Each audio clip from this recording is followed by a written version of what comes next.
If you're used to traveling with someone or a significant other, you know all too well about the pre-travel fights.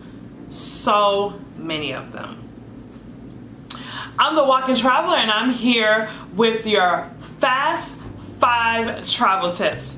Tips to help make your travel fun and fulfilling and not make it terrifying. So the pre-travel fights happen for a lot of reasons, but I want to give you 5 easy tips that you can incorporate to help diminish the likelihood that you will have a travel fight. Tip number 1, assess what makes you personally anxious about traveling.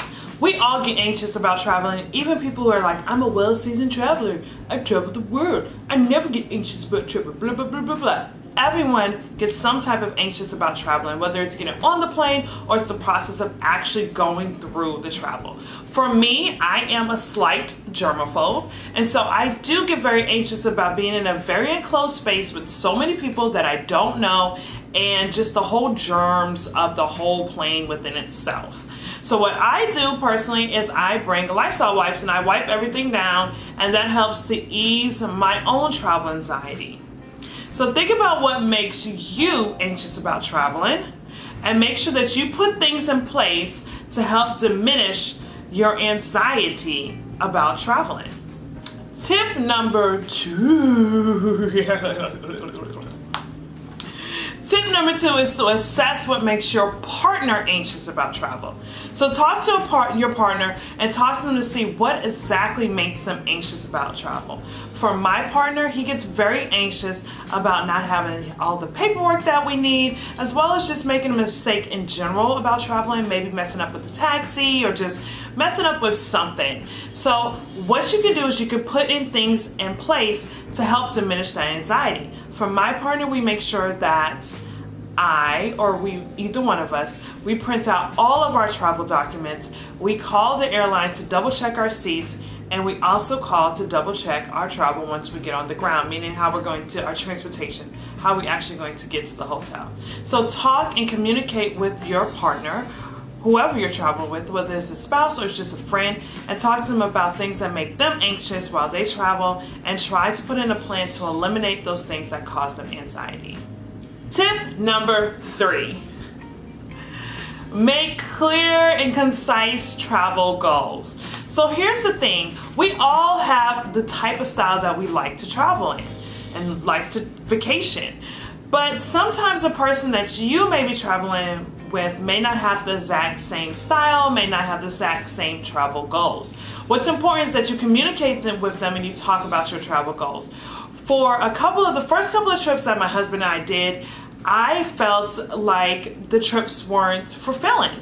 And he felt like we were jamming too much stuff into a short trip, and he felt like the trips were stressful. He would come back and say that he needed a vacation from the vacation, which to me I never really thought of, because growing up, when we went on vacations, we tried to jam pack as much as we can on vacations. So we communicated, we talked about what a vacation means to him. To him, it's something more of just laying by the pool, relaxing, going out to eat, and for what a vacation means to me. For me, it's exploring the area that I am in, going on tours, just really enjoying and doing activities on a vacation.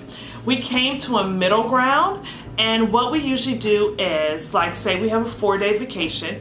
The first day that we get there, or the first day after travel, will be a rest day. The 2 middle days will be days that we do activities in which I make sure our plans really well. And then the last day will be a rest day as we prepare to travel. And we both, since we implemented this into our vacation regimen, or our travel regimen, we have both been super happy, and we've both felt fully satisfied and fulfilled after each vacation and holiday. Tip number 4,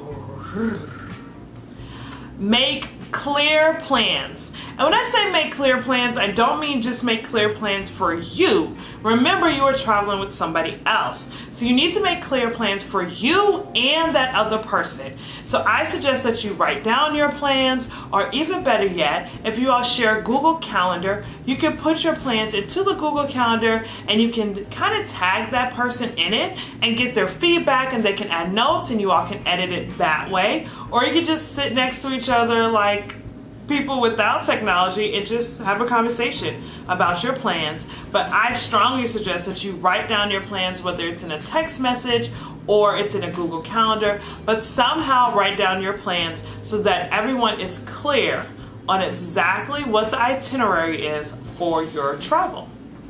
Tip number 5. Tip number 5 is accept that disagreements are going to happen.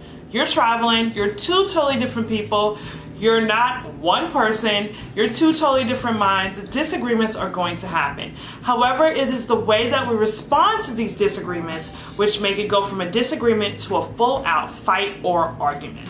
So when a disagreement happens, make sure that you are taking the time to listen to what the other person is saying.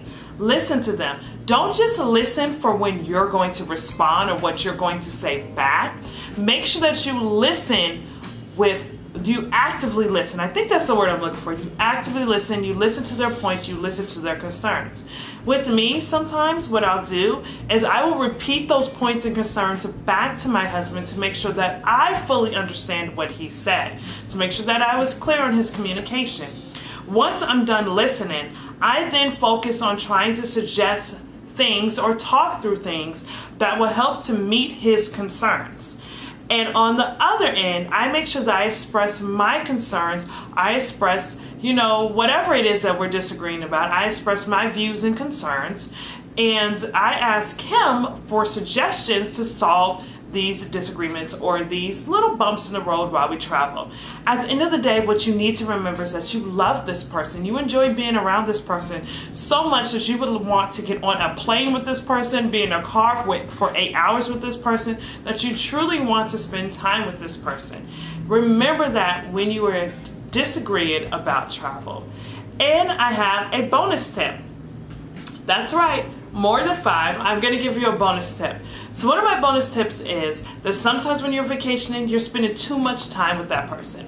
Make sure that you set out time on a vacation for you time. Even if you're a mom and you have a whole carload of kids, make sure that you have some me time. That me time could be getting up earlier than everyone and going for a walk. Yeah. I do that on vacation. I walk a lot. That gives me the me time that I need to decompress from being around someone for so long in a space that's usually more confined than my house. And those are my travel tips to avoid fights. What are your travel tips to avoid fights? How do you avoid fights with your significant other, with your friends when you're traveling? Leave those comments down below because your comment may help someone not get into a full-blown fight where the person is saying, I never want to travel again. And we don't want that because we're all about travel life.